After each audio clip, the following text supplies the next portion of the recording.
Welcome to Reality NSFW. I am your host, Lauren Pratt, along with my wonderful co-host, Alex Trias. We are here to break down episode number 2 of the challenge Double Agents. Might I tell you, it was a very suspenseful episode, and I thoroughly enjoyed it. Alex, how are you feeling? Second straight week where I was just thoroughly entertained the entire way. There was nothing not to like about this episode. I think it brought more storyline and more strategic play into this that we're going to see happen now throughout the rest of the season. And I'm ready to dig in. Absolutely. I was so grateful to have the challenge pop back up on my screen this week, and it definitely delivered. People had very good thought processes on what they wanted to do this episode, and we definitely saw so much strategy in play. So let's jump right in. We were left on that big, massive cliffhanger where Natalie ultimately had to make a decision on who she wanted to be her partner moving forward for somewhat of the game, because partners can change at any time. We have been told that. So, Alex, Natalie's decision. Yeah, so she talks about, sort of gives like a fake away there, fake out by saying, I could pick a lot of these guys are just as strong, if not stronger than Wes. Some of them could bring down my threat level a little bit, maybe get under the radar. But she's like we talked about last week, she was going to say, no, I'm going to dig in my heels even further into the ground, and I'm going to stick with my original partner, Wes, and we're going to duke it out with everyone. Which sort of goes with her survivor history of once she feels that she's getting messed with, she's like, nope, I ain't having that. I ain't switching sides. I'm going to find a way to fuck all your games up. Yeah, obviously we see two strong individuals sticking together. I don't ultimately know if it's the best move for her to stick with Wes, just simply because he has so many enemies in the house. But as you said, she dug her heels in. She made him her selection, and she's sticking by her partner, which is a bold move. Yeah, it's bold, but that's Natalie for you. She's bold. She can be a little cocky, but that's why I like her. She's not afraid to say what's on her mind, and that's just great TV. But with that, it sort of goes into what's happening with CT. Everyone's like, why is he still here? Why didn't he just go with Ashley? Well, another twist in the game is CT's now a rogue agent because he doesn't have a partner. He will not be able to compete in the mission, but he will be safe from being voted in by the House vote or by the double agents into the next male elimination, and then whatever girl is left over is going to be his partner. Yeah, honestly, CT gets to sit back this week looking pretty, also get some insight into what other people are potentially thinking. So if you're someone that is the rogue agent, you're going to see what different alliances are deciding to do, so it can give you so much intel, and also you're not vulnerable for getting eliminated either. Yeah, but with this, it sort of goes with we see the stereotypical hindsight's a 2020 thing. They all get back to the house, and first thing CT does is a little playfully doing a playful grovel to Cam, say, I just want to know how I can get back into your good graces. And he's like saying to us that, that is a regret. She is a strong competitor. I can now see that she's more strategic and has more pull than I thought she was going to have. But now it's a little, you scorch the earth with Cam. Cam has a scorched earth policy. Once you mess with her, she's done. All she wants is to get you out. Absolutely. Once you flame Cam's fire, it takes a lot to put it out. And also, definitely the house was shaking in their boots a little bit, knowing that both CT and Wes were coming back. They tried to take their shot, and they did not hit the bullseye on it. They did not hit the bullseye on it. And you see it already, what some are more scared of, and you see it from Josh, who is a little insecure and scared of, what if someone wins this next gold skull and messes things up and I lose Cam because of it, and she goes to a CT or a West? Then my game's really going to be from for a loop. Yeah, which is why the strategy in this game is so important at this point, because so many people are thinking different ways and what they think is going to be beneficial for them to get to the final with who they want to run with in the final, because as we're seeing, it's partners. They're assuming that you're going to be running with a partner at the end. So you want to run with someone that is ultimately going to help you win. Yes, there's people that are partnered up with each other now that are friends, but ultimately if your friend can't stack up to the rest of the group, I wouldn't want to run the final with them just because they're my friend. 100% agreed. But this also transitions us into one of my fun moments, and that was the workout montage. You see everyone going hard with the CrossFit gym setup that they personally got them to use. They're all going hard, lifting their weights, using the treadmills. Then we swipe over, and you see Joseph Allen doing these little tiny light side crunches, toe touches, but they're very low maintenance, then they don't look that impressive, and Leroy and the other vets are making fun of him. Would you even call that an ab workout? I do ab workouts, and that is definitely not what I do. There's no intensity to it, at least from what we were seeing. He's saying he does 1,000 of them, so maybe that's why he doesn't do it as intensely, because eventually your body gets fatigued and burns calories either way. But you need more intensity in those if you really want to be shaping up the way that I would think he's trying to get. It's not about how many you do, it's how you do it. And if it's less, but you're doing it really well with a lot of intensity, that's way more than doing, let me do 1,000 little mini crunches here. And then I'm going to go a little mini 1,000 crunches here, and let me touch my toes. That's a really good workout. And it just brings some hilarious content from Big T saying that she doesn't feel great about her partner. He's sort of embarrassing her. He's a nice guy, but if she saw him on Tinder, she would not swipe right. Indeed, she would not. Indeed, she would not. Might I also add, if he has the time of day to do 1,000 crunches, does he have a job? Because I don't have time for that. I need the intense HIIT workouts. Get me in, get me out. No one has time to do 1,000 crunches, so he says. And the fact that he was doing it in front of literally everyone, while everyone was chowing down or just sitting at the table socializing, he was literally on the floor by himself, alienating himself.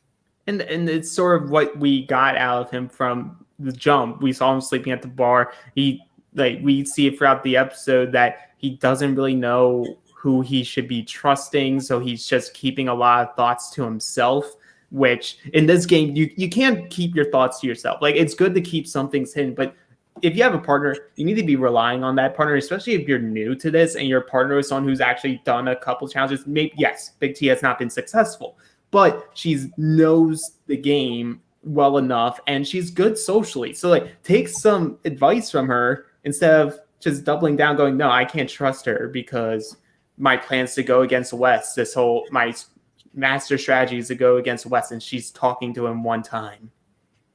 What we also realized too is that's why you don't bring over someone from America's Got Talent, because they have never had to experience a game where they've had to be a social player. Big T has that experience. This is her third season. Joseph should gravitate towards Big T and say, hey, what is beneficial for both of us? Instead, Joseph thinks that he knows everything, and clearly he does not, because he hasn't had any sort of experience playing socially. Yeah, absolutely. You come from America's Got Talent, and that's unless you're a group in that competition, it's a solo competition. You're not working with other groups or with other people to try to get ahead. You're focusing on you and your craft and trying to do the best that you can at your craft. You're in the challenge now. The challenge isn't about what you did in your previous reality shows. It's about, can you be physically tough? Can you be mentally tough? And can you be strategically smart with your timing, with the moves that you want to make in order to further yourself? And like he said, get that money for his family. Which he showcased he has zero ability to do any of those things. But we'll get into that. But before that, before we get into the challenge, there's a couple other relationships among teams that are brought up. And the two that we're going to be focusing on are the Nani's, mainly Nani's perspective of Kyle, and the love affair of Namvo and Lolo. Yes. I mean, where do you begin with that? Actually, we got to begin with Nam and Lolo. She has it out for him. Her eyes are all on Nam, all day, every day. I don't think she takes a break. No, that she just stares at him, and who doesn't? You see the girls calling him attractive. You see the guys calling him attractive. He literally was like, if you go into Greek mythology, Zeus went to a mountain, took a pickaxe, hit the mountain, and you got Namvo. Like, he's sculpted by the gods. Who wouldn't be staring at him? I know, even the ones that are in relationships, Cam even flat out said, I know I'm in a relationship, but just look at them. Just look at him. Would you swipe right? I don't know. I'm not all into that. Come on, he's a physical specimen. He seems to be kind-hearted. He went to school for engineering, so he has some brains there. He seems like the total package. Potentially the total package. However, I am a personality type of person, so I would have to get to know him and actually see what type of personality he has in order for me to make that decision. I'm not someone that goes based off looks and just seeing someone dreamy in front of me. Good thing you talk about personality, because we'll be bringing up Fessy in a little bit. Yes, we will. But, okay, so we have that. Lolo's obviously very much saying she's attracted to Namvo, but she doesn't seem like Namvo's sending the messages back. But we go into confessional, Namvo's like, she is also very attractive. If she were want to do something, I would do it too. And I was just like, oh man, they're made for each other. I hope they're happy. I hope they're happy as well, and I hope we see their relationship grow and grow as the season progresses. Yes, and then we get the other conversation. That's Nani, who throughout this episode, she goes to multiple people and sort of talks like some shade about Kyle. Like, I think she's realizing that Kyle's a very similar player to her in the sense of they're both more of the social politicking. Neither of them are going to win that many of the daily missions and get that power to be the double agents. But what she is continually discounting is, while she's discrediting Kyle, she's also discrediting herself by saying that to every single guy, because they're all thinking what us at home are thinking is, isn't that your game? You're talking trash about Kyle's game, but it's your game. They both literally play the same game. So when she's trying to shit on him, she's also shitting on herself. Difference is Kyle can back it up in elimination. And we will get into that. Yeah, but it all comes down to, yes, they have their daily challenges and everything, but when you get to elimination, some people are able to turn it on. Yeah. And I feel like Nani's whole thing is she doesn't know if Kyle's someone who can help hype her up so that she can feel confident to go into an elimination. Because the way I see her talking is she wants to have Fessy or Corey or Darrell, someone who can carry her in the mission, get the win without her having to do the work for it.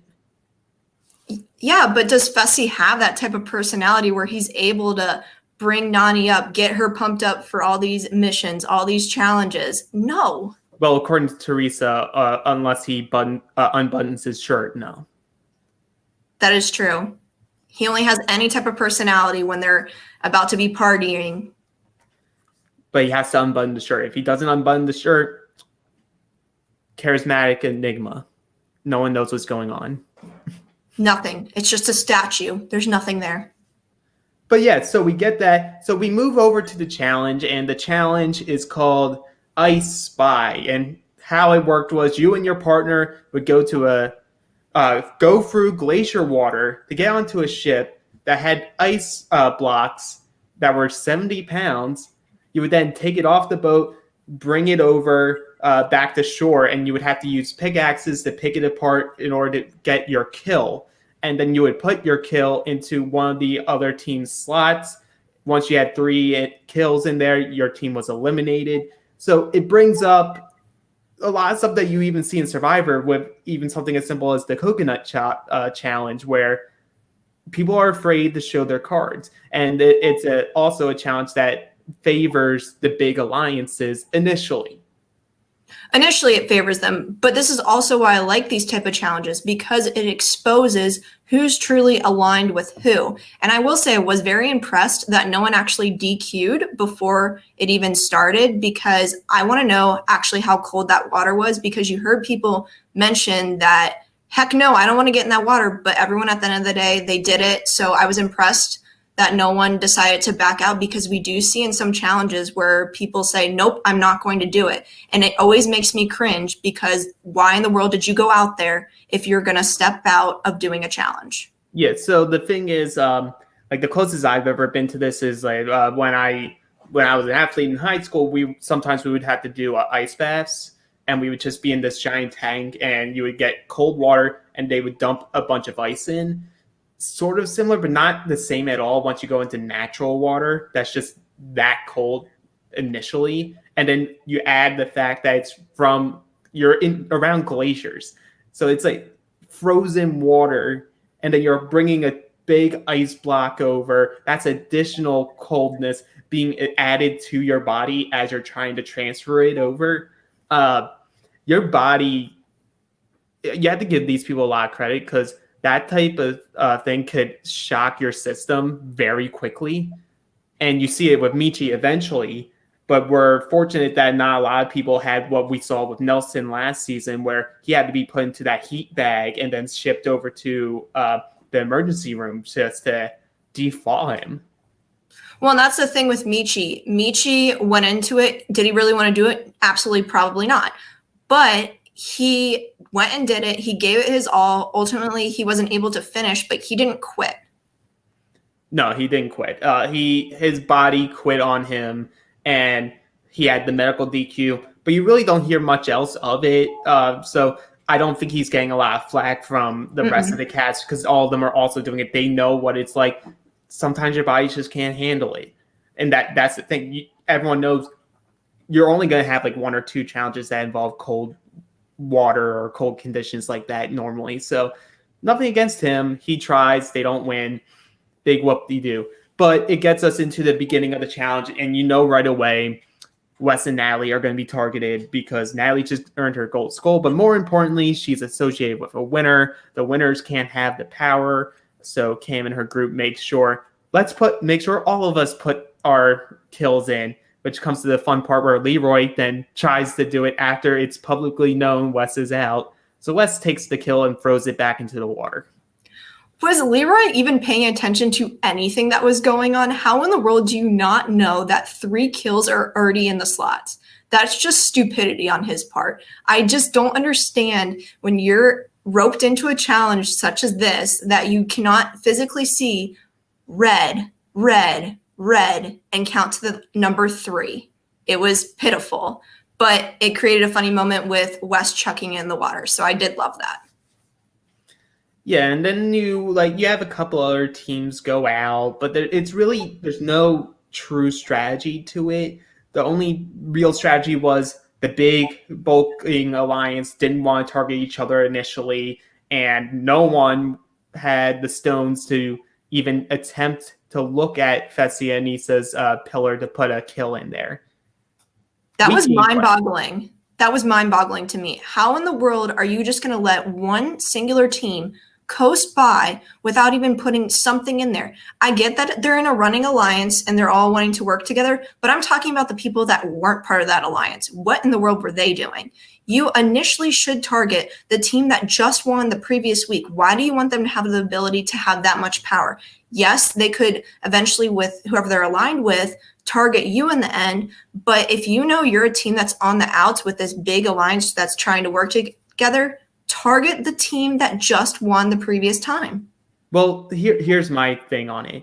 Like that is probably what some people were thinking going into it. But you have a lot more people playing, and we hear it a lot. It's the theme of this episode, playing a scared game. So people that aren't in the group and know they aren't in the group, but they're like, maybe they're the rookie teams or they're the veterans that are like trying to play both sides. Like you have a Teresa and Jay. They're not in the alliance, but they're there. They're not being spotted. So like, let's avoid it. They go to Gabby and Leo's, because like no one's gonna be mad that we put it into a rookies. They're not gonna be mad because everyone else has a master plan. So, and you have the other people who know they're not in the alliance. They may initially think, oh, we're going to put in Fessy and Nisa. But once they see another team put their kill in their pillar, in your head at that time, like adrenaline's running, you're cold, your body's free. All you're thinking is very, very short term instead of thinking long term there. So they're seeing someone put it in there. So like, let's return the favor. We're attacking them now. Like, what the hell? Why are you targeting us? Well, also strategically speaking, if you have your kill and you notice someone's in the water, my kill's going to one of those teams that their ass is in the water because they don't know who gives them the kill. Yeah, exactly. And that's a good strategy. Like, there's not much strategy to this because this is an endurance challenge. Your body is taking a real physical toll by being in that water and being around all that cold energy. So your head's not always going to be 100% in the game. And you see it with some teams like Joseph and Big T, but I would expect that if it was regular water and they were doing this. So you have that, and then you have all the alliance left, and they're too scared and standing there with their kills in their hand going, what am I supposed to do with it? And it brings Devin and Kyle to the point where they're screaming at the group saying, just put it somewhere. You're all on the same team. This is pathetic. And they are championing the audience right now because no audience loves seeing a big globbing alliance just take over and just like, oh, we're just going to play la-di-da, let's put it in here, then we're going to put it in here. No, we want to see people be more active in their game and not passive. And everyone was being passive and feeling maybe even intimidated by Fessy and Nisa. Like, I didn't see them really do much during the challenge. I'm sure they did, but they were able to just stroll along because they had no care in the world. And I think there was incentive on them to want to be the team that was remaining because they didn't tell anyone about what happens in the chamber. Yeah, it's boring. Like, literally make a decision here, because if you're not making a decision, honestly, if I was one of those girls, I would literally have ripped the kill out of one of the guys' hands and I would have just made a decision myself, because we saw last week that a girl goes into elimination, and this week we know that guys are going to go into elimination. So me personally, I would have just ripped it out of one of my teammates' hand, being one of the guys, and just placed it myself, made the decision, called it a day. But absolutely seeing Devin and Kyle make that decision there and just yelling at people, telling them pick something, because as viewers, it's boring to see a dominant alliance always go through with each other and always have to be able to make everyone else that's on the bottom go home. So obviously we just saw Alex drop real quick, but he's coming right back in. So I'm going to just talk through. Obviously, we see ultimately people really can't make a decision and they're all pussies. And eventually Fessy and Anissa once again do end up winning. So they are now safe and are the double agents for the week again. And then we end up going back to the house. So back to the house we are. Kyle is basically telling Wes right away, hey, you're going to be going in. And then that gets Wes's wheels spinning. Wes essentially is trying to talk to everyone and get in with the guys that know that they're in power. Okay. Yeah, I'm just briefing everyone back. We're back into the house where Kyle initially tells Wes that he's going in, and Wes then starts his politicking like he normally does, going to the guys that are in charge, the big dogs in the house, and essentially trying to convince them that, hey, take me as your janitor, put me at the lowest part of the totem pole, and essentially I could help your guys' game. However, it goes from him saying he wants to be the janitor to essentially him talking to them and saying, well, I want to be in charge. Yeah, and it sort of goes with what happened with what CT says in the first episode. Wes can put his foot in his mouth sometimes, and he doesn't know when's the time to stop. Like he can't pitch without giving himself faint praise or damning praise, because he has somewhat of a right approach to go to the power group and just say, hey, I don't want to be the person in charge leading a group. I just want to be a number for once. Let me be a number. And if he went with that route and then went through saying, this is how I can be your number, like, everyone's going to be targeting me. Like, you won't have to have your hands dirty if you just don't vote me in. Let Fessy do it. I can be against Fessy, even though he's talking to Fessy at this time. He can talk to other people later on about that, but really show them why my strengths are beneficial to you and you don't need to worry about me. But once you go back into say, well, instead of me being a team player, let me be in charge. Like, let me be the face so then I can be actively targeted instead of you guys. It's like, but we're already targeting you, so why do we need you? He essentially was doing everything correct until he wants to get the power back in his hands by saying, actually, I really do want to be in charge. No, just let it go. Try and get yourself integrated within that alliance, move forward with some people to go further in the game. But once you come out and say, I want to be running the show, that is such a turnoff. He doesn't know when to just take a back seat, slow down, relax, chill, not be the center of attention. Yeah, and that's one of Wes's biggest flaws. It has to be about him. Like, whatever's going on, there has to be something that's impacting him, so it needs to be brought up front instead of letting himself be, okay, let me try to just, he's very pale.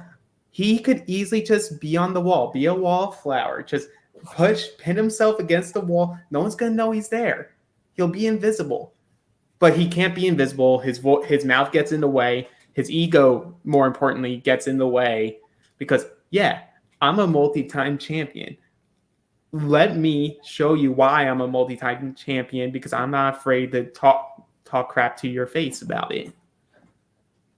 Right. And then so we transition there. They have a little bit of fun, a little bit of the house party. No, Joseph did not fall asleep this time. He was wide awake, seemed to last the entire time for this party. However, we do see the conversation between Nani and Fessy.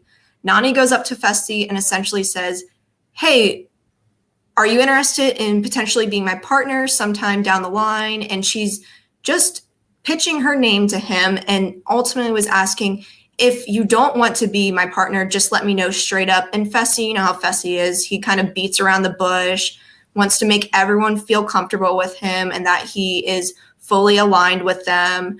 And he really doesn't give a direct or clear answer. He essentially says, yeah, that would be cool. But in the back of his mind, I don't think he necessarily wants to be paired up with Nani. I don't think there's a lot of people who do want to be paired up with Nani. Like, no offense to her. Like, I enjoy seeing her on the shows. I think she's great TV. But if I'm someone there competing, she doesn't have the track record. And she doesn't show, they don't show us for the show what she does to try to show, hey, I'm serious. Like, I know she works hard in the missions, even though she doesn't win them. And she'll work hard in the elimination the best that she can. But there's so much talent across the board this season that you would need to pitch me very hard to pick Nani over a majority of the women that we have available. Especially on this season in particular, all the women, there are some very, very strong athletic women that could absolutely kill a final. And all those guys are looking at which people are going to make it the furthest. Which also brings us to something hilarious that comes down the road with Devin essentially saying, I cannot understand my partner, Nicole, whatsoever. Oh, man. Once again, Devin's speaking for the audience. No one understands Nicole. She's like talking. It sounds like there's marbles in her mouth. She's not saying anything of substance. And Devin says, and I quote, I am partnered with an incredibly fit infant. Yes, when he said that, my jaw hit the floor because many people at home are probably thinking it, but haven't said it. And that is exactly why Devin is on these challenges, because he speaks his mind and he does not care. Yeah, and with speaking his mind, he now has a new buddy in Kyle. And they're both talking about how we don't want Wes to be the House vote. Let's, Joseph's putting his name out there. Let's make it Joseph. We like Big T. Let's get Big T partnered up with CT or someone that we're aligned with. And let's start creating our own numbers to fight this giant group. We're not in this group. Right. And I do enjoy both of them because they're stirring the pot. And I love when the pot is stirred in the challenge house, specifically because it provides more entertainment. It's not like watching paint dry, and it's not boring. So essentially, they're going to try and plot their plan in order to make it work in their favor. Yeah, and what I'm liking about this is we don't usually get to see very strategic Kyle. We see him like, oh, let me be a snake and do this instead, or him goofing around or whatnot, because normally he's attached to someone who's the strategy of the group, like a Bananas. If Bananas is there and Kyle's there, Kyle's his number 2 or number 3.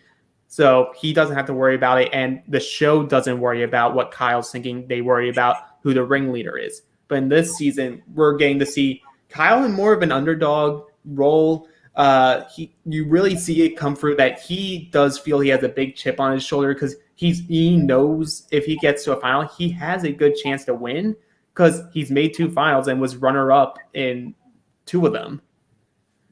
So, right. However, little does Kyle know, he thinks that all votes are secret this season. Ding, ding, ding. They are not. Anissa and Fessy are ultimately going to be able to see which way everyone votes for this vote in particular. So Kyle, as much as he thinks he's being strategic, and to be fair, to his credit, he doesn't know, but you always have to expect that there could be some type of twist. So he's thinking, yes, blind votes. No one's going to know which way I go, but they are. So there's the benefit of Fessy and Issa holding all this power in the early game because they didn't reveal it. So, and someone who's now seen as an enemy after the fact, and Kyle doesn't know that that's a possibility of them knowing it. But once again, we have you fired a gun and you shot a blank. You tried to get Kyle out after the fact, and look, he's still here, and now he has one of your main numbers as his partner. Yes, and I did ding last week Fessy and Anissa by not telling their allies. However, because they were able to win twice, it did work out in their favor for them to gather the information that they do ultimately get, depending on what happens in the vote. But still, they lucked out by winning twice, because if they did not win twice, another team was going to go in there, and I guarantee that other team were going to tell some allies exactly what happened.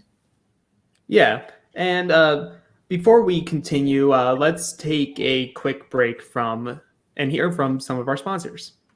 Winter's here and it's crazy cold outside, but what you don't know is you should still drink more water.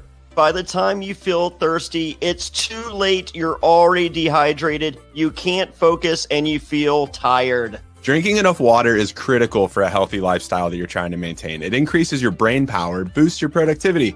It can prevent headaches, and it'll increase your focus. Not only that, it improves your skin and mood, and it can help with your digestion and give you energy. Wow, it also prevents bad breath and can help you lose weight. But how much water should you drink each day? 10 cups? A gallon? The good news is that it doesn't have to be so complicated. That's why I start my day with Hydrant, because Hydrant helps you hydrate faster. Hydrant has created a refreshing electrolyte powder that you mix directly into water to more efficiently and effectively hydrate your body. It hydrates you quickly and keeps you going for longer. Each rapid hydration mix has the 4 essential electrolytes that your body needs: sodium, potassium, magnesium, and zinc, and it packs a punch to help your body hydrate fast and stay hydrated. If you're looking for that extra boost of energy, there's also Hydrant Plus Caffeine, which contains 100 milligrams of caffeine from green tea. Hydrant is backed by research. The formula was developed by an Oxford scientist. It also is loved by pro athletes, top performers, celebrities, and has thousands of 5-star reviews. It's made with real fruit juice powder. It's delicious and refreshing, and it comes in a variety of flavors, including iced tea, lemonade, and fruit punch. My favorite personally is the grapefruit. It's a classic, and I go back to it. It's delicious. Plus, this stuff is backed by a 100% satisfaction guarantee. If you don't love it, you can send it back for a full refund. You really need to try it for yourself to see what I'm talking about. It tastes incredible, and it works. Well, Hydrant starts at just $1 a packet for a 30-day supply, and you save even more with a monthly subscription. And it's so easy to get. We've got a special deal for our listeners to save 25% off your first order. We're not kidding here, folks. 25%. Go to drinkhydrant.com/survivor and enter our promo code SURVIVOR at checkout. That's drinkhydrant.com/survivor and enter promo code SURVIVOR for 25% off your first order. That's drinkhydrant.com/survivor. Enter promo code SURVIVOR to save 25%. And we thank them for sponsoring the podcast. This episode is brought to you by Magic Spoon, and I'm so glad it is because growing up, cereal was one of the best parts of being a kid, but I had to give it up because I'm now in my 30s and I was realizing that it's full of sugar, junk, and all this stuff you really shouldn't eat. So I've been trying to cut down on carbs, sugar, all this unhealthy food, and I realized I basically can't eat anything anymore except Magic Spoon. For me, we're into the winter months and nothing's changed for me. I mean, I have 5Ks coming up, 10Ks coming up, half marathons coming up. I still treat my body as great as I personally can on a physical level, but a part of that is eating right. You know, I'm not doing the big hearty breakfast that I used to do in the past. I'm not doing the unhealthy breakfast that I've been doing in the past. I am doing a breakfast that helps me get through the day, not add those extra carbs, and make me feel like the healthiest Johnny Fairplay I've ever been in my entire life. Sign me up for Survivor right now. This stuff has 0 sugar, 11 grams of protein, and only 3 net grams of carbs in each serving. There's 4 flavors that are their staples. You can get cocoa, fruity, frosted, blueberry. It tastes amazing. Honestly, it's too good to be true. Johnny, what are your favorite flavors? Well, right now I am all in on the apple cinnamon. Remember that apple cereal you had as a kid and you loved? It is here through Magic Spoon, but so much better, and I freaking love it. You cannot stop me from eating this. I mean, you have the fruity, the peanut butter, the cocoa, the cinnamon, the apple cinnamon. Oh man, number one, blueberry frosted. So many to choose from. I am digging this. All these cereals are keto-friendly, gluten-free, grain-free, soy-free, low-carb, and GMO-free. Johnny, where should they go to pick some up? Of course, you go to magicspoon.com/survivor to grab a variety pack and try it today. And be sure to use our promo code SURVIVOR at checkout to get free shipping. And Magic Spoon is so confident in their product, it's backed with a 100% happiness guarantee. So if you don't like it for any reason, they'll refund your money, no questions asked. That's magicspoon.com/survivor. Use the code SURVIVOR for free shipping. And we thank Magic Spoon for sponsoring the podcast. And we're back. So we have Devin and Kyle talking about their strategy of let's get the House to vote in Joseph. So then, you know, even if Fessy's the one who has to pull the trigger and put in Wes a second time, and Wes will go in, he'll crush it, earn his goal, and we can start shaking up the House. Go into the next morning, and we have Big T and Joseph sort of having it out. For whatever reason, we don't know, but they're having it out. Did that surprise you one bit? Because honestly, I was ready for Big T to finally say, you know what, Joseph, you suck. You're annoying. You're not trying to follow suit with me. So essentially, I'm going to end up doing what's best for me in this game. The thing is, I want to say I understand Joseph's point of view, but I don't. Like, his whole thing of arguing with her is to prove that, oh, she talked to Wes once because she liked him. See, you liked him. You like him. Or you're loyal to him. See, that's why. I'm like, you're not even getting to a point. So I don't know what you're saying. Why is that? It's like, she can like him and still go after him. That doesn't matter. You need to trust your partner. And you hear that from even some of the other rookies like Liv and Gabby mentioned that. But we see they're just oil and vinegar. They don't mix. They don't mix. She reminds him of his ex, and Big T goes into confessional and goes, yeah, because you picked me. We're like a bad marriage, and I'm looking for a divorce, and we ain't even having sex. And you know what, Joseph, you don't even need Blue Chew, man. You don't need to get Blue Chew because you are fucking up your own game, and you didn't need anything to enhance you to fuck up your game. So I applaud you, sir. She wants out of the marriage. She wants to get away from Joseph. And honestly, I'm going to be planning on watching a video that has Joseph being on one of those top 10, top 5 lists of worst challengers of all time. And if you had like Webster's dictionary of how not to act as a rookie and not be successful, you have Joseph there. Because Joseph does everything in this episode to ensure that he's the one going home. I absolutely agree. Any person that's going to be a rookie in the future, watch Joseph's game and do the opposite of what he did. And you hear it from some of the vets the other night when Joseph was originally pitching, hey, I want to go against Wes. He thinks it's a power move, but Wes was, at that moment, Wes was going in regardless. You're not getting street cred for saying, oh, I'm going to be the one to go after him. Everyone else is going to be like, okay. Like, if it's something we think you can do, maybe we'll put you in, but we want to ensure that he's gone. And Joseph's going around thinking, oh, I can dictate and have Fessy only put me in if there's this structure and everything. And Leroy's like, dude, Leroy and Nelson are like, dude, what are you doing? You don't get to dictate when you go in or what type of elimination you have, which is funny because you have Fessy constantly going, I'm only going to go in if I see a pole or a hall. I can only do hall brawl or pole wrestle, which is so funny considering the elimination was essentially pole. Oh, 100%. But, you know, Fessy doesn't always have the best brain cells. So ultimately, because it wasn't a pole and instead, spoiler alert, it was a ring, he wasn't able to put 2 and 2 together. So that's Fessy for you. But might I add, honestly, Joseph just dug his own grave.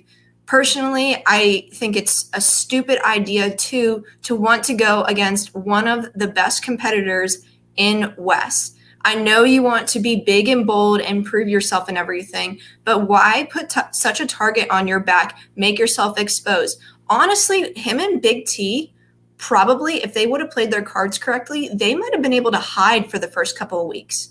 But because Joseph was so vocal, he really hindered him and Big T's spot. Yeah, he's vocal when he shouldn't be, and he's not vocal with his partner when he should be. His social game was not a social game. There was nothing there to report home about. His challenge performance we didn't really see much, so can't really talk on that. His political game was, let me make myself a pawn for someone, for the large group, and earn my street cred from it. Dude, that's how you go home.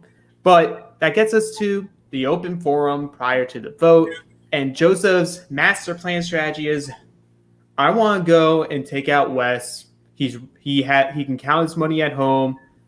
Vote Wes in, and then if it's a challenge that's good for me, put me in, and I'll go and take him out. And I think Wes and Natalie played this perfectly because Natalie's just pretty much, without saying it, is calling him a pussy.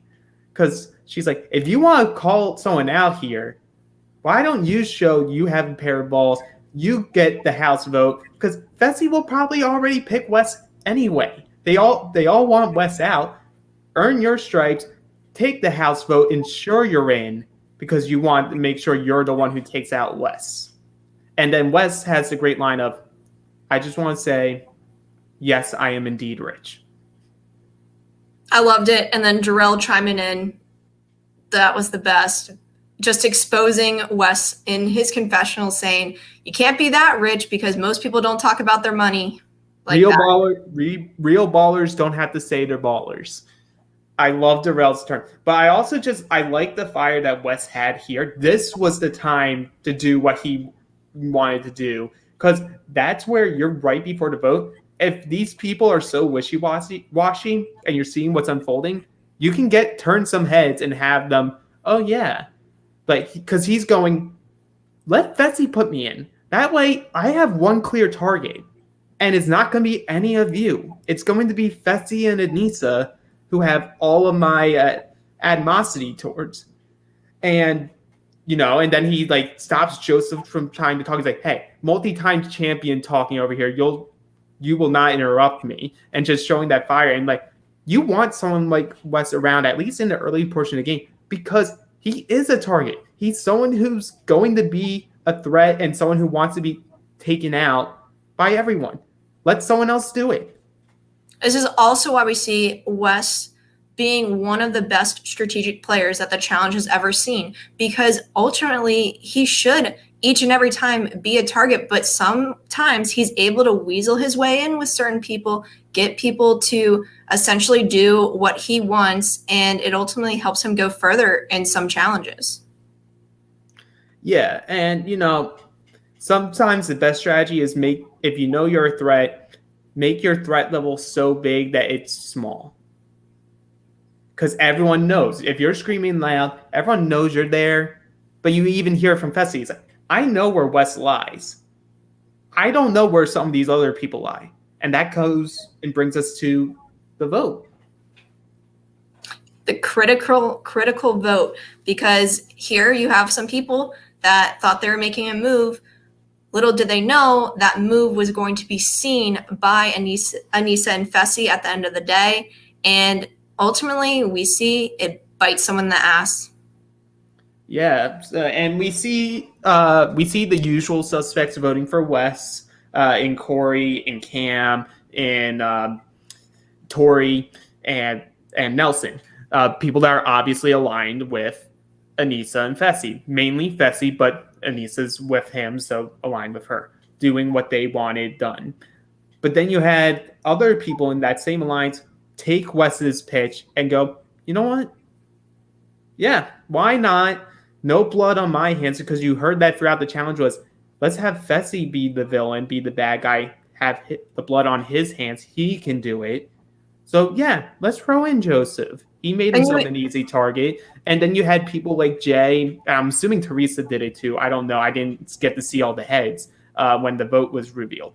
But they voted for Gabby and Leo because they're just like, hey, let me play the middle. I'm not voting for either of them because I maybe could see an avenue with either. Yeah, they stayed out of it. They didn't ultimately want to make a decision, which for them, they're a team that can somewhat stay under the radar, so it's not a terrible decision on their end. However, we did also see Leroy look at Wes, trying to get the validation, hey, yeah, I'm one of those people. So Leroy, he kind of, on this one, wanted to make sure he didn't get the blood on his hands. He wanted to lay low and didn't want to make the ultimate decision. Yeah, I feel... And it sort of comes with, when you get snake bitten, you don't want to put your hand back into the hole and get bit again. And they already did it once. They thought they had that master stroke, either CT or West, ensured was going home, and it didn't work.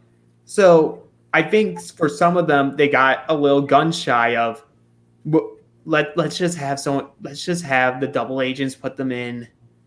Sure thing, and we'll just put this guy in and let's hope that he beats him.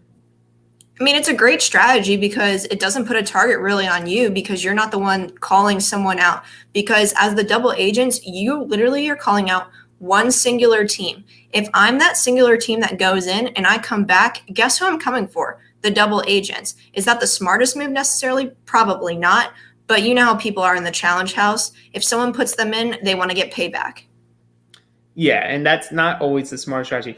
It's smart in this situation because if you're a guy, you want to get Fessy out at some point.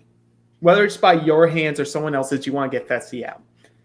Anissa may be someone who can go around, but Anissa can also be a little volatile when she does get the power in her hands. So I could see some of the women, some of the guys also going, man, she's in a power trip right now. Let's get her out.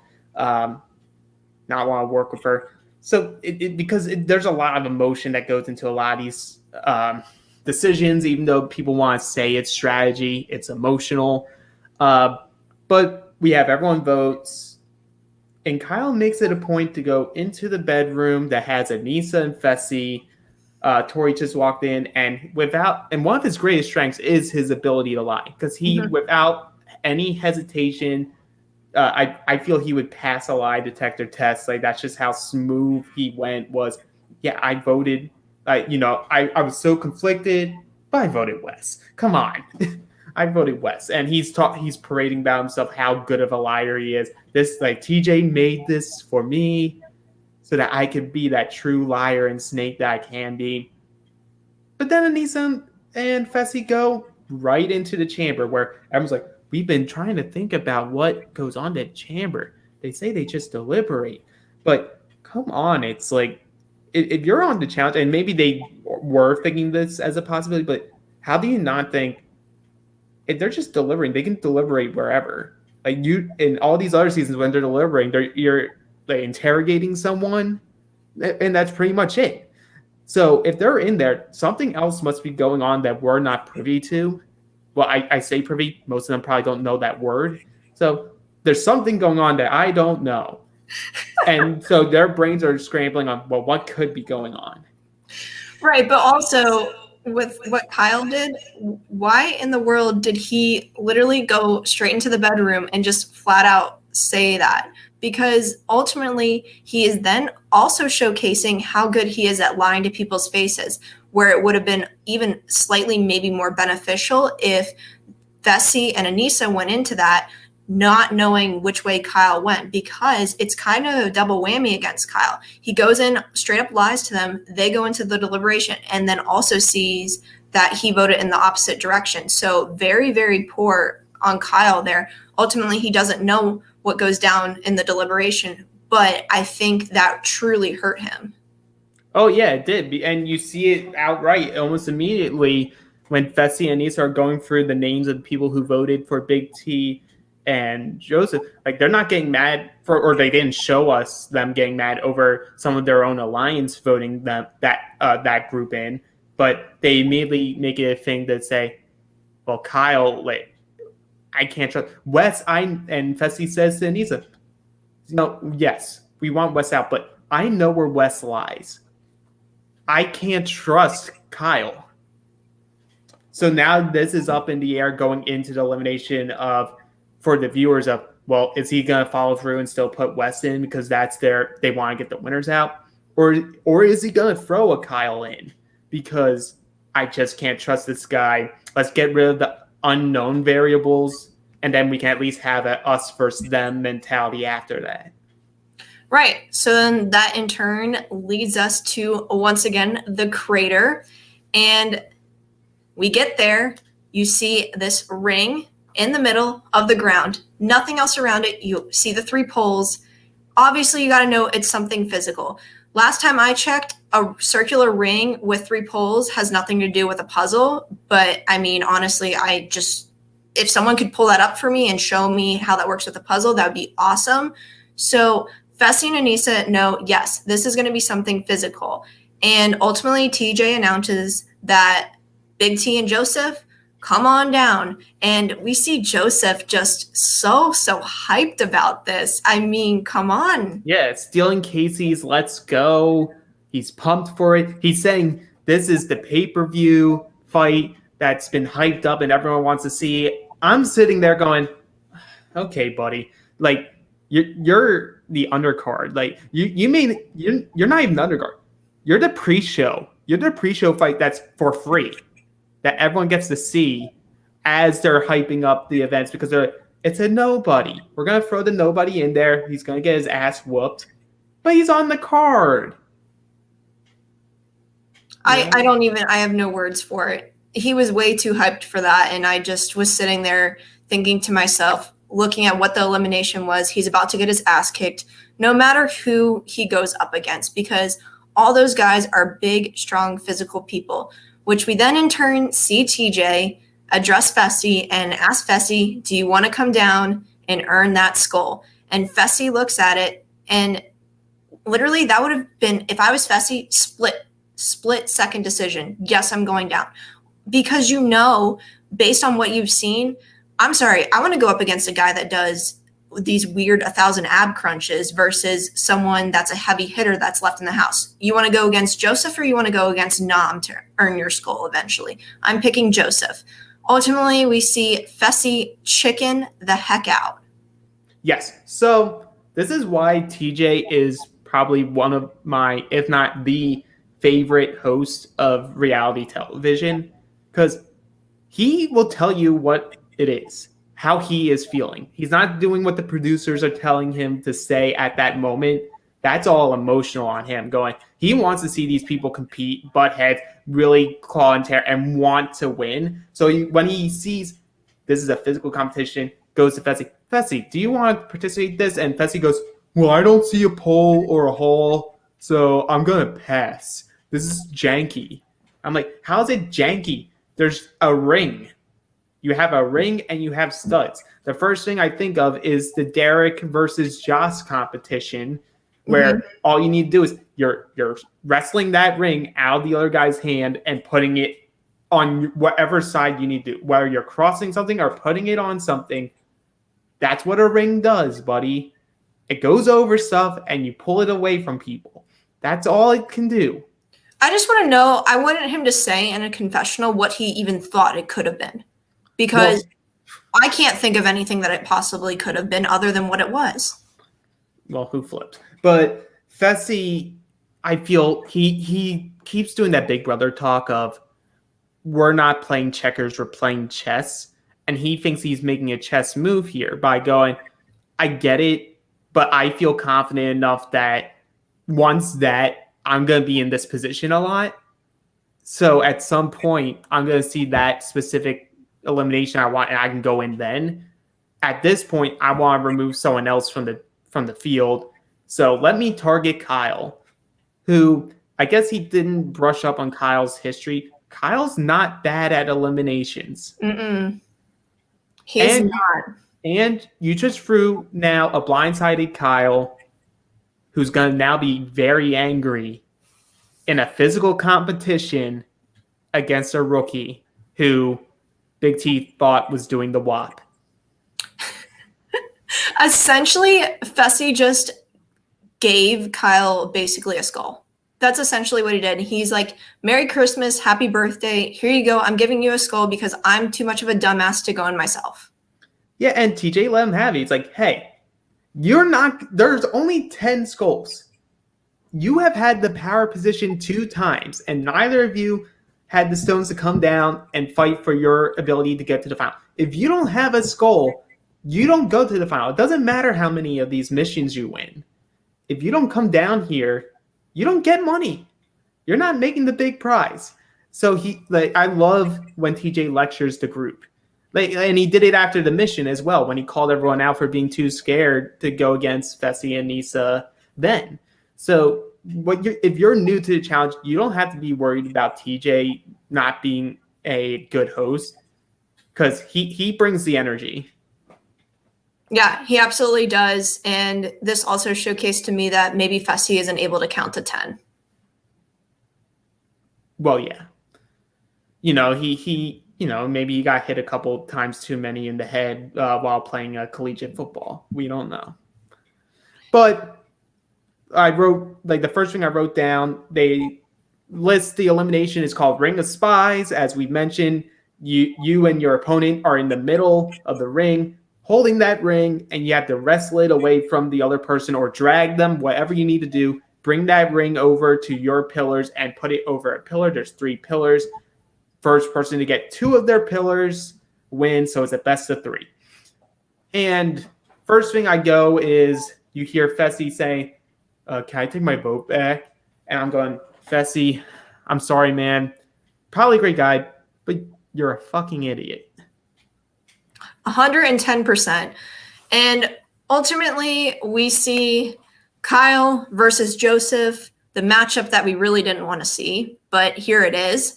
And I gotta say, gotta give Joseph just a little bit of credit here. He did fight as hard as he possibly could, but we all knew in the back of our mind Kyle was going to win. And if Kyle did not win, he would have been laughed at time and time again for the rest of his challenge career, honestly, because Joseph, I'm sorry, man, you're not cut out for the challenge. But you just overstepped a big part of this elimination. Out of nowhere, he goes, I sometimes when I do motocross, I get cramps in my hands. So in order to help that, and he pulls out a tin of mustard and starts licking it. You want to know why I bypassed that? Is because that is the weirdest thing I've ever seen in my entire life. How do you bypass that? You have to talk about it. No, because I knew that you were going to bring it up because when we were watching this together, I saw your face and you were just cringing by the fact of him pulling the mustard out and licking it right before going into this elimination, which brings up an amazing quote from Lolo with her saying, maybe that's why I do not have a gold medal. Yeah, she doesn't like the mustard. When you're in track, you use chalk. You use chalk on your hands, your legs that prevent chafing and calluses. Who knew that if you wanted to win the Olympics in hurtling, because you're the fastest hurdler ever, you have to lick mustard. We need to get mustard as a sponsor for Reality NSFW. That's the enhancements.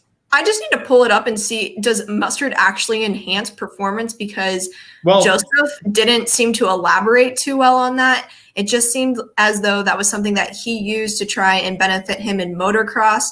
And ultimately, if I'm the people standing up watching this, which they did, I would have been dying laughing, and I wouldn't have been able to stop. Yeah. Without a doubt. But let's dissect the elimination. There's not much to dissect.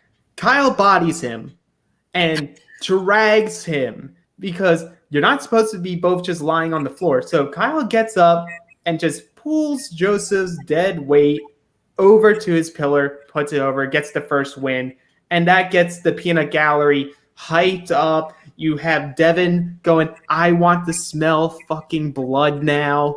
And Joseph's in his confessional going, what the hell did I just get myself into?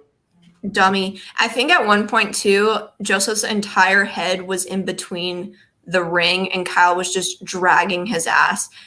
Maybe Joseph should become a contortionist because the way his body was in some of those positions, I'm surprised nothing was broken. Honestly, during that second round, when Kyle sort of body slammed him over, first off, Leo was probably going, maybe Kyle could do some professional wrestling. Maybe start small, but that was a good flip over. But I was nervous that maybe Joseph dislocated his arm or his shoulder or something because he kept, instead of trying to pull back, he kept holding his arm and his shoulder where that wasn't holding the ring anymore. And I thought he was injured at that point. But right, he's fine after the fact. Kyle gets in. Joseph's trying to create any type of resistance, but Kyle gets the second one in. Pukes his guts out, but Kyle, you have earned the first gold skull for the men.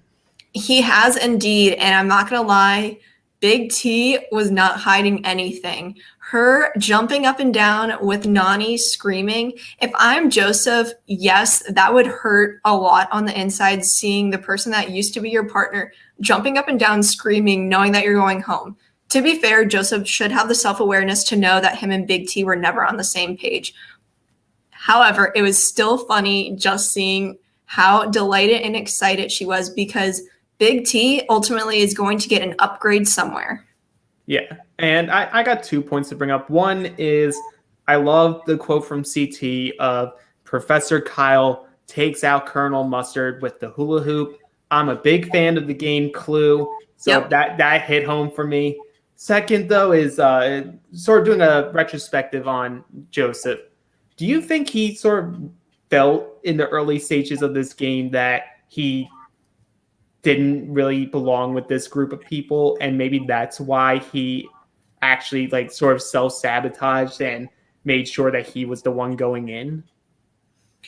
Well, here's the deal with that. We see when TJ sends him off, he didn't get the all-time TJ line with TJ saying to him, "Hope to see you in the future." So potentially there could have been something behind the scenes where Joseph knew right when he got into the house that, hey, this dynamic and this group of people is not for me. I got myself into something I was not prepared for, nor was I ready for. And we see it once he gets eliminated because TJ didn't give a shit that he was going home. Yeah. But that gets us to now, we didn't get any cliffhanger this time. No, we didn't. Kyle has to make a decision. Kyle says if he comes in here, he will kick ass. And Fessy tries to say something, and Kyle loved Kyle here. Kyle just cuts him off and goes, Fessy, no, just shut up, man.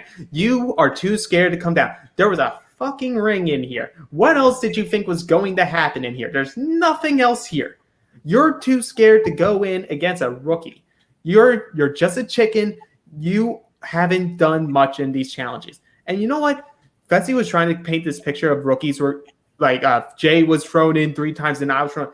Fessy knew when he was going to go in last season. Like he went in once, got his skull, and people were intimidated by him. Yes, he does well in the missions, but Kyle does have a point. Fessy had multiple opportunities last season too to go into eliminations, and he shied away from it time and time again. If you want to get the job done in this game, sometimes you can't put pawns in to do the king's job. Sometimes the king needs to step up and put your crown on the line.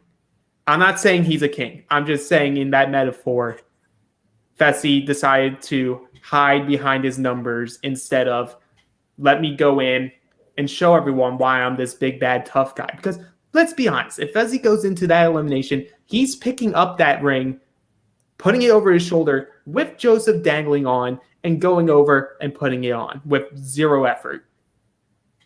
I honestly think he would have just ripped it out of his hands and still could have just walked there and put it on, and Joseph wouldn't have even caught him. Yeah. But I loved that Kyle called Fessy out. I enjoy the fiery side of Kyle, and Kyle's not someone that's going to sit back and let someone dictate his game. He sometimes, doesn't make the best decisions, but ultimately I think Kyle's here to win it this season. He just got a fire lit under his ass in the 2nd episode. So putting Kyle in early might give him the drive that he needs in order to get himself to a final and to potentially get a win. And you know what? I feel like this ending just had a lot of karma in it. Because you had Nani dogging on Kyle the entire time. And then like Kyle wins and Nani goes, you know what? Maybe I do like him as a partner. Just for Kyle to go, no, I'm sorry, Nani, I love you, but I need to disrupt this big power line. So I'm going to steal Cam from Josh. And goes back to our thread from the beginning of Josh being so scared that someone would take Cam from him. Now Josh is pissed off, not at Kyle, he's pissed off at Fessy.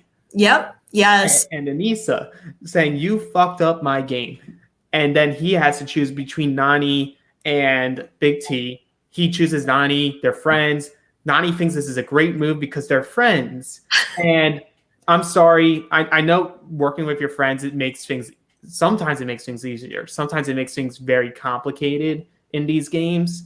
And if you told me you have a choice between being partners with Kyle or being partners with Josh, I'm being partners with Kyle every time. Yeah, Kyle gets in fights, but he can still be composed, things very strategically, and can back it up in competition. We haven't seen Josh win an elimination. We haven't seen Josh be in a power position. I'm sitting there thinking, Nani and Josh are now one of the weakest teams that there is. Yeah. Hands down. I just don't understand Nani sometimes. I actually really do enjoy having her on the show. I think she brings a lot of fight, a lot of spunk. But in this situation, how excited she was to have Josh. Are you kidding me? Josh is a downgrade from Kyle. I'm just waiting for the episode where we have drunk Nani and drunk Josh. And Drunk Nani gets in fights. Sober Josh gets in fights. Yep. And sometimes when you're paired with someone that you're friends with outside of the game, that does not mix well in the challenge. No. Hold on, I gives- gotta say, if that team, Nani and Josh, pull it through, somehow make it to the end, win this entire thing, I will eat my words, but it's not happening. It ain't happening. I'd put money on that. But it gives us, by default, CT gets Big T. And CT is actually visibly pumped over having Big T, because I think what people don't credit Big T enough on, we all said, oh, she's adorable, she has a fun accent, people don't take her seriously because she's not great in the challenges, but her social game is very good. You don't hear anyone on the challenge talk bad about Big T. Joseph Allen's the first person to have a negative word about Big T. And are we going to take Joseph Allen's word, or are we going to take the field? I'm going to take the field. And I think CT is just going to like having a positive presence around him. And Big T could maybe have some social game in here with, now maybe there's going to be some infighting in this big alliance because of what just happened. This is also great. This is great for Big T and CT ultimately, because I think right now they have the potential to hide under the radar a little bit and get to fully integrate themselves in different alliances, because I don't think that they're going to be really targeted, because people are seeing, oh, CT's with Big T. That's not, it quote, in their mind, a super strong female in the house. So I think it's really positive for both of them to be together. Big T is going to bring out the best out of CT, I think. Not that Ashley couldn't, but just with Big T's positive vibes and that everyone genuinely doesn't have a problem with her in the house, I think it's a great pairing for both of them. They complement each other well. I feel Big T, especially with the women, we saw it today, especially with the rookie women. They put Joseph in for Big T instead of going with the majority group initially and go with Wes. So there's a dynamic there. We're not seeing the full picture yet, but Big T could be CT's savior for making it longer than maybe he should. Yep. So ultimately what we see is Big T gets an upgrade in CT majorly. Kyle gets an upgrade in Cam. Cam, somewhat gets an upgrade as well. Better partner than Josh. However, we don't know what's going to ultimately happen with that alliance. So I think that's going to be the biggest issue. Yes, Cam gets a stronger partner, but it might hurt what alliance they had going. So that's the ultimate issue for her that she's going to have to navigate from. Josh and Nani, Yeah, that's pretty much it. I want to see more heading into these next few episodes from some of the teams that we're not hearing from. Like, we still have yet to have a confessional from either of the Ambers. And maybe it's just because it's not their time yet to be a part of the story. And there's a lot of people in this, so they have to, do their storytelling and have their chunks. So my gut is a lot of the people that we're talking with now are either going to be here for the long haul or aren't going to be here for that much longer. And then once those people start to go, we're going to see more of these other players that are in the background come to the forefront. I agree. That's ultimately normally what we see with the challenge. We see that they give the big storylines to the people that are going home really early, but they also give the big storylines to the people that are going to potentially go far. So I agree with you. I want to see what these middle teams are going to do. Nelson, Amber M, we don't see much of them at all. Amber, as you said, hasn't gotten a confessional. Same thing with Jarrell. Jarrell is normally someone that is so out there, and we see so much of him in challenges. With this one so far, he's taken a back seat. He's not really part of many other people's conversations. So hopefully we see more Jarrell in the future. I want to know what Amber B's strategy is, because we haven't seen any of that either. So I agree. I'm excited when we do finally get to see where some of these people are aligning with amongst other people within the house. I'm also very interested with the Amber B part, but also the KC part and just the big brother dynamic as well, because they made it a point to talk about in the first episode, and that sort of faded into the background this episode. And then you have Josh now upset with Fessy. That's 2 of the 4 big brother people now that are going to be butting heads, because Josh isn't someone who's going to be able to leave good enough alone. He's going to have to be argumentative about something about it. And that could break that up. And what's going to happen there with Casey and Amber B? Are they going to side with Josh? Are they going to side with Fessy? Are they going to just piece on both of them and create something else? Who knows? Yep, it's all going to be very interesting. We see in the preview Josh popping off, and I'm surprised that it took this long to see him pop off. We're 2 episodes in, and he hasn't done it so far, but we know what's coming in the next one.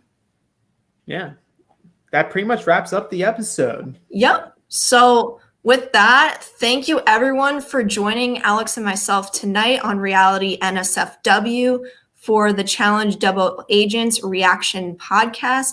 Please tune in tomorrow live, though, with Johnny, Zach, and Marie Rhoda. Also, special guest Casey Clark from this season will be joining them to break down the expert podcast. Alex, what else you got? And if you like what we're doing, hit the subscribe button and click the bell for notifications so you get alerted every time Reality NSFW goes live or publishes a new video. And if you want to be more involved, become a patron for Reality NSFW, where Johnny, Zach, and Matt and the crew, they do a live Q&A for the patrons. They're covering Survivor Australia from 2017 for those that are craving some more Survivor content as we're waiting for American Survivor to come back, hopefully at some point in 2021. And join the Facebook group where you'll have more like-minded individuals who love reality television. Lots of content. Also, there is a weekly Q&A podcast that is very, very entertaining. So if you want to be able to listen to that, please become a patron of Reality NSFW. With that, we'll see you next week. Have fun. Good night. Looking for the ultimate stocking stuffers for this holiday season? Well, look no further, because our sponsors, Manscaped, have the tools to make you win this year's stocking stuffer or white elephant competition. Manscaped is the only brand dedicated to below-the-waist grooming and hygiene products. And great news! They just released their products across Europe, Canada, and Australia. Now, I did the white elephant competition, if you will, at my office. And boy, oh boy, was the woman that received the Manscaped trimmer surprise. But here's the deal. On the white elephant, you're allowed to exchange your gift, or someone can steal it. She took the Manscaped razor from a man. So needless to say, I'll be seeing if there's any business meetings I can attend in the near future. A few of their products that are prime stocking stuffers this season are the Crop Preserver Ball Deodorant. I mean, that name speaks for itself. The Crop Reviver Ball Toner, a spray-on toner that'll give your balls a little slice of heaven with their aloe vera and hazel extracts. The Crop Cleanser Body Wash, a full body wash that you can also use on your hair. The Crop Mop Ball Wipes, you never know when an opportunity strikes, so you should always be prepared with those. I keep those around. Yep, those are go-tos. And the Foot Duster Foot Deodorant, designed to keep even the stankiest feet smelling fresh. Well, the Shears 2.0 is a luxury 4-piece nail kit. The Weed Whacker Nose and Ear Hair Trimmer, which provides proprietary skin-safe technology to get rid of those nasty nose hairs. Let's not forget about the best trimmer for your butt, balls, and body. Yes, fellas. Yes, ladies. We all like a clean-shaven butthole. True. The Lawnmower 3.0 trimmer offers a replaceable ceramic blade with advanced skin-safe technology, which helps reduce grooming accidents. No more CSI spectacles. No more Friday the 13th. No more. What's the evil Santa that comes to get you and kills you? Krampus. Krampus. No more Krampus. Use the Lawnmower 3.0. No more bloody messes. Here we go. Boom. These formulations are all vegan, cruelty-free, dye-free, sulfate-free, and paraben-free, so you know their products are legit. and get 20% off and free shipping at manscaped.com with promo code SURVIVOR. They love it when we do that. That's manscaped.com, promo code SURVIVOR. And whether this is for your partner, your dad, your brother, your friend, get them something that they will actually use, and it's almost sure to get a laugh. Get 20% off and free shipping at manscaped.com with promo code SURVIVOR. Be the ballsiest gift giver this year with Manscaped. Any fool can climb a wall or crawl through sand, but as every fan knows, Survivor challenges are won or lost at the puzzle. The most successful players are puzzle masters, and you can be one too. Fair play. Perplexers Puzzles creates handmade miniature replicas of many of Survivor's greatest and most challenging puzzles. Find out if you have what it takes by visiting the Perplexers Puzzle store on Etsy or simply visiting survivorpuzzle.com. Enter promo code FAIRPLAY, FAIRPLAY, at checkout for a 10% discount. And let me tell you, I'm hanging out on my patio on these beautiful summer nights. I have Zach Hacker coming over to my house, and we did the fire puzzle, the season 40 puzzle. I got the tree puzzle, and Zach was like, dude, these things are fucking awesome. So if you are a fan of Survivor, as Zach is, and I know he has a true, authentic Survivor puzzle that I have personally done, these Perplexers puzzles are the real deal. So go to survivorpuzzle.com right now, enter promo code FAIRPLAY at checkout for a 10% discount, and I promise you, you will not be disappointed.